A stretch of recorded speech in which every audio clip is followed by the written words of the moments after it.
Bonjour, donc je suis Laurent Agnew, moi je m'occupe de la galerie French Paper à Paris, du site French Paper Art Club.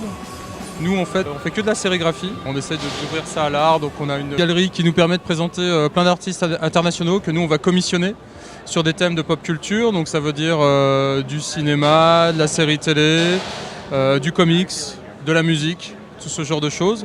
Et nous on fait des tirages sérigraphiques autour de ça qui sont que des éditions limitées, numérotées, signées par les artistes. Et tout est sous licence, donc on va chercher les licences auprès des studios de cinéma, des studios de jeux vidéo et on travaille avec eux.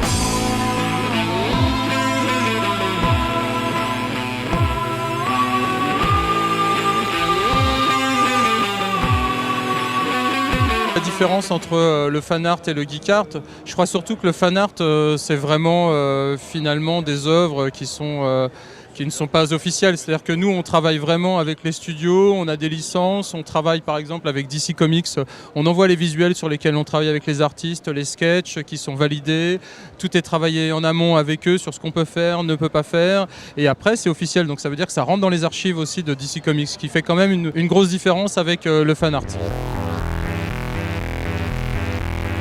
L'idée, elle est venue au départ de voyage.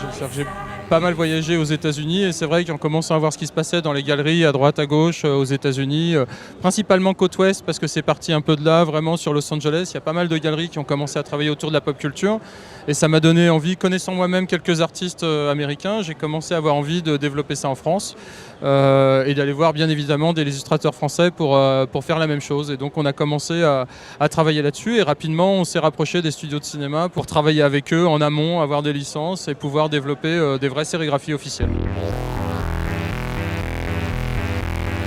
Il n'y a pas vraiment de critères de sélection, je crois que c'est avant tout des coups de cœur. Donc c'est des rencontres humaines entre les artistes, nous, et puis des coups de cœur graphiques, tout simplement. Donc on aime aller travailler avec des jeunes artistes qu'on va essayer de mettre en avant pour les faire découvrir du grand public et aussi d'aller chercher des artistes aujourd'hui un peu plus connus entre guillemets, qui ne sont pas forcément habitués de travailler sur des thèmes de pop culture, mais que nous on va leur proposer de travailler sur un Batman pour quelqu'un qui d'habitude fait de la peinture contemporaine, enfin voilà des choses comme ça. Donc c'est aussi l'intérêt, c'est de les emmener un peu autre part, de les faire travailler sur d'autres thèmes. C'est deux méthodes de travail totalement différentes. C'est vrai qu'aujourd'hui, un Nicolas Delors va travailler à partir de cartes à gratter, donc on est vraiment très proche de la gravure traditionnelle. Et nous, finalement, par la suite, notre travail de sérigraphe ne fait pas du tout appel à la machine. C'est-à-dire qu'on va rester sur des sérigraphies faites à la main à partir d'originaux qui sont vraiment des originaux classiques, crayonnés.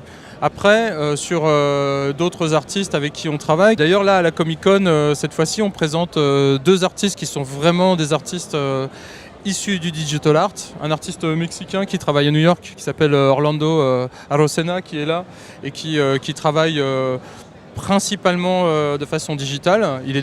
C'est d'ailleurs un artiste officiel chez Adobe, donc pour vous montrer à quel point c'est vraiment des artistes qui sont reconnus maintenant dans l'esprit digital. Et un autre artiste assez connu français qui s'appelle Simon Delard, qui travaille principalement dans le polyart, qui est vraiment effectivement un travail autour des vecteurs graphiques.